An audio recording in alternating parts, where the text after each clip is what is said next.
are slimy. It's like, come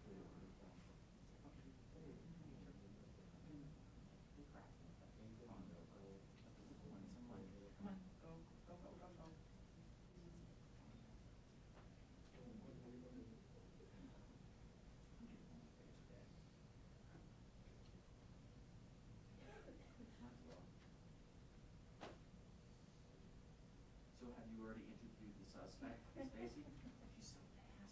We talked in the morning, she's like, I said, I asked for this person, that person, and I know their social security number. I'm like, what? And I'm just like, trying to get my poop together. Literally. We started literally. She sent us pictures of the back. Oh my gosh, some cool, some dog pictures.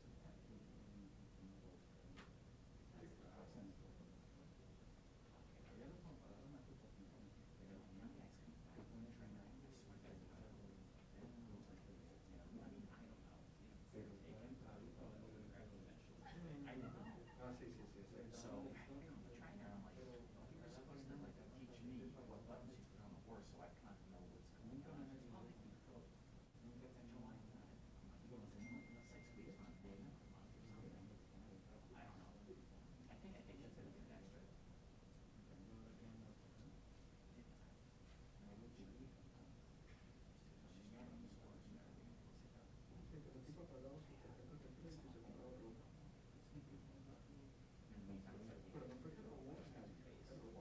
So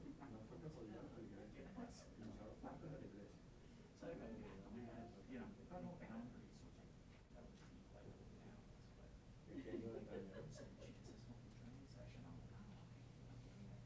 I have a friend who's a truck driver, and one of the places he does go to from time to time is Lindt Chocolate. They give him a whole bag of trouble. Yeah, dangerous. I know. I said, come to Florida. What? Oh, they are very good.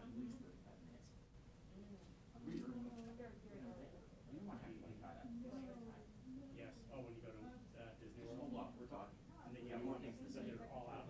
Just take them all.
Good morning, everyone. Thank you for being with me today as I talk about a prolific crook. You know, when I think about what's great about this community and this state, I think one of the great things are our churches and all of the people that go and all of the people that give of their money so that the different faiths can be advanced and that people can be helped in the community that need help. And that's a good thing. And then there's this lady, Sharon Bradley. I've got to tell you about Sharon Bradley because there's some things in life that you know have to be true because you just can't make it up. She's 62 years of age. She worked for the Calvary Baptist Church in Winter Haven for 11 years. Over the last 5 years alone, she has stolen $768,000. I didn't make that up. $768,000 that we can prove. Our detectives, who are simply the very best, have worked on this case for an extended period of time. But let me tell you how it started. One of our majors, Mike Pruitt, who is retired from the sheriff's office, is a deacon at the church. In fact, I think he's the chairman of the deacons now. Their minister has moved on to another church, and he's in the process of shoring up the books for the interim pastor, and he asked to see the finances. He's not on the finance committee, but he is now the chairman of the deacons. He doesn't get the information, and he doesn't get the information, and he becomes more persistent. And for those of you who may know Major Mike Pruitt, he is a remarkable man, and he's a remarkable detective. So he continued to lean into Sharon, saying, I want to see the finances. So she sent him a screenshot of a finance, of one page. And right at the bottom, it talked about that it was a line of credit. And he goes, a line of credit? Something's really wrong here. So, of course, he called his colleagues here at the sheriff's office, and we began an investigation. Here's what we found. We only went back 5 years. We're not naive enough to think that while she was the finance secretary for the previous 6 years, that she was clean and neat with the books and everything was okay. We believe, although we have no evidence at this point, she probably stole for most of the 11 years. But let's talk about just the last 5 years. She began by paying her personal credit cards out of the Calvary Baptist Church money. Then she got credit cards and started using those credit cards as she wanted to for her personal items. We see where they have a day school, a very popular day school. We see where $90,000 in cash was moved from the preschool tuitions into her personal being. She made car payments from the Calvary Baptist Church accounts. There was clothing, lots of clothing, lots and lots of things for her grandchildren, lots of household products. Oh, did I leave out by mistake the brand new $50,000 swimming pool? Now, it appears that she paid for some of the swimming pool out of her own proceeds. But the reality is we see where some of the proceeds paid for her $50,000 swimming pool. Now, of course, all of this money boosted up her credit rating, which made it easy when she went to her next house in North Lakeland because she had a better credit rating. She had all this cash flowing in, $768,000. Well, you know, life is difficult, and sometimes you get divorces, and she got a divorce. And then she married a fellow who was apparently doing the lawn maintenance at the church. And that didn't work out. So along the way, Calvary Baptist Church paid for her Match.com account. Did you hear me? Match.com. So when she would subscribe to Match.com, the parishioners at the church paid for her to look up boyfriends. Well, then she went back and married a previous husband once again, and that's who she's married to now. We saw that she paid for medical procedures, Netflix. She spent $4,000 at SeaWorld, Busch Gardens, Disney, Amazon, PayPal. We suspect most of that was entertaining her children. So we interview the finance committee folks, and we go, aren't y'all keeping any oversight? And they said, well, we would notice that there would be irregularities. And when we brought it to her attention, she would rectify it and show us that she rectified it. And we always thought she was an honest person, just a bad bookkeeper. Did you hear me? For 11 years, she was in a finance secretary position, and the finance committee thought, she's an honest lady, she's just a bad bookkeeper. Why would you have a bad bookkeeper in charge of your money at the church? Well, here's what was happening, we believe. She was going into the line of credit and getting money and rectifying the books when the finance committee would bring it to her attention.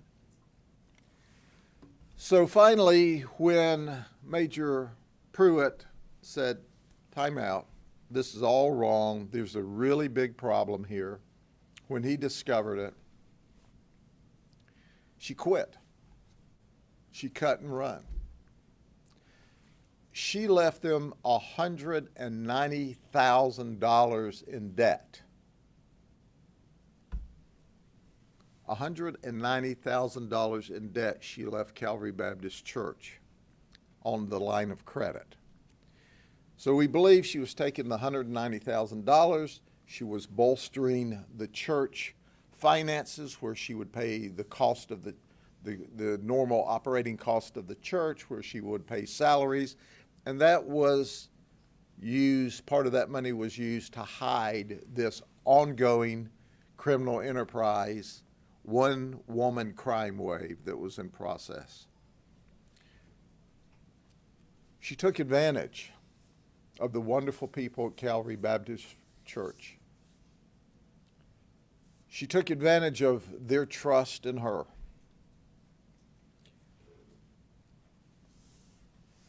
Well, isn't that special?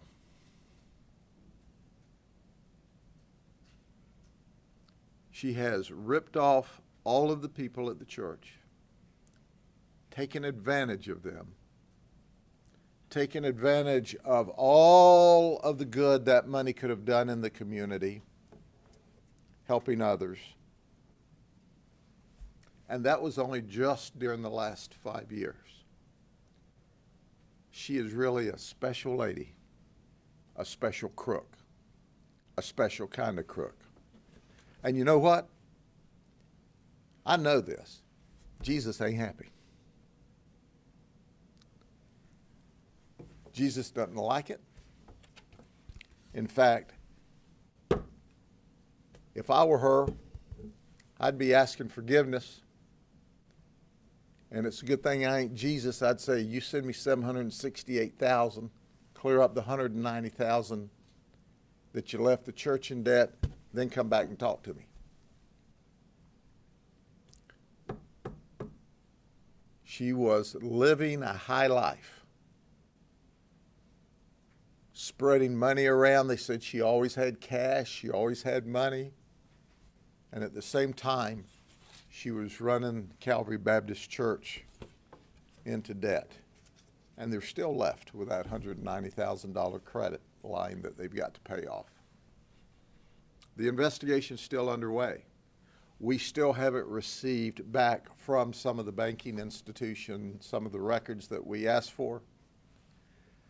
But I can tell you this, while she's in jail, we're not going to let her deal with the jail finances. We're not going to let her touch any money, but she can count the beans on her plate if she wants to at mealtime. Any questions? What was her salary? I don't know what her salary was. We'll get that for you. $750,000. No, but it you know, just I want everybody to understand that she was tithing every week between $125 and $150 every week. She was tithing that amount. Well, isn't that special?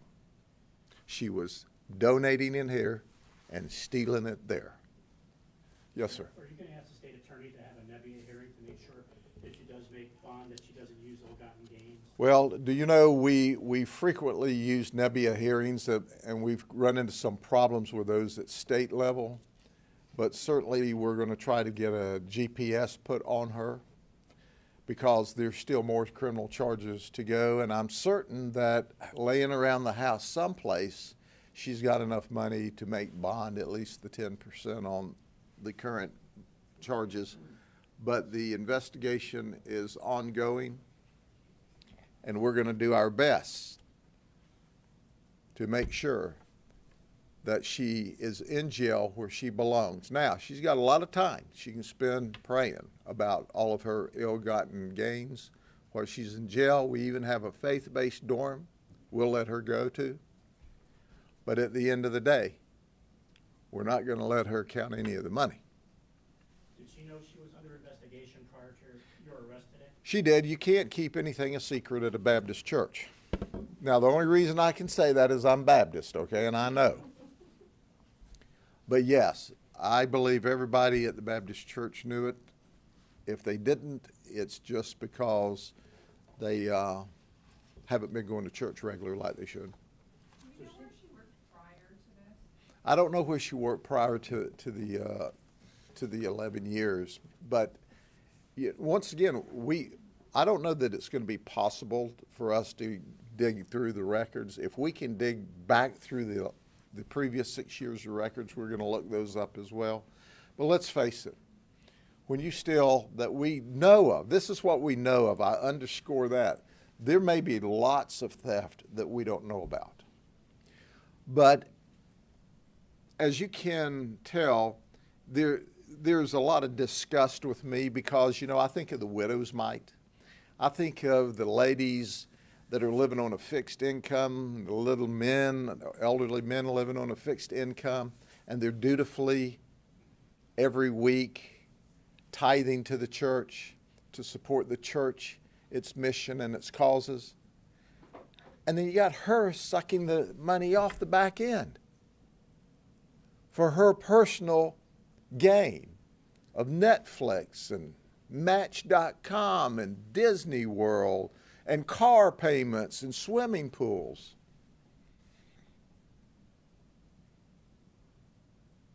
Did she say anything to deputies when she was arrested? She acknowledged that she worked there, that she was in charge of the accounts, and when we started asking her about paying her personal bills out of church accounts, she decided to lawyer up. I expected her to at least say, well, the devil made me do it. But because it was an evil thing that she was doing. So anyway, we are going to deal with her through the criminal justice system, and the good Lord will deal with her later on. Okay? What did Major Mike say where this money was earmarked for? I mean, obviously, almost $1 million is. Well, it's earmarked for the church functions. they do ministry and mission trips, and they are very active in the community. The church is a very robust church. The minister was simply a professional. Our investigation, so that I can take away any doubt, clearly doesn't indicate that the previous minister was leaving to get out of town. It was just time for him to move on. We see zero evidence that he was involved in this at all.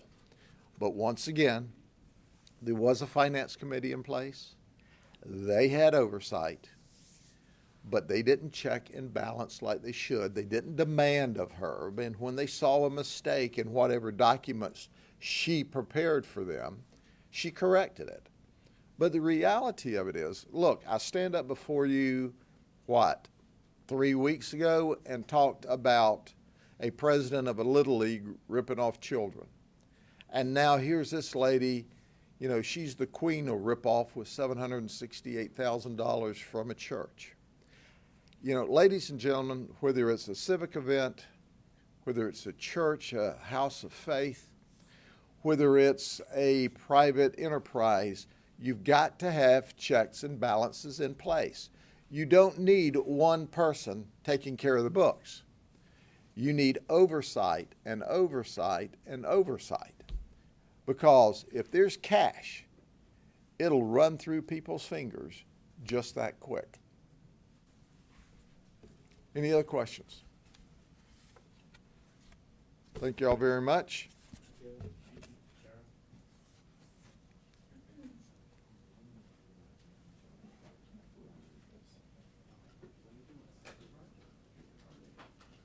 Picture.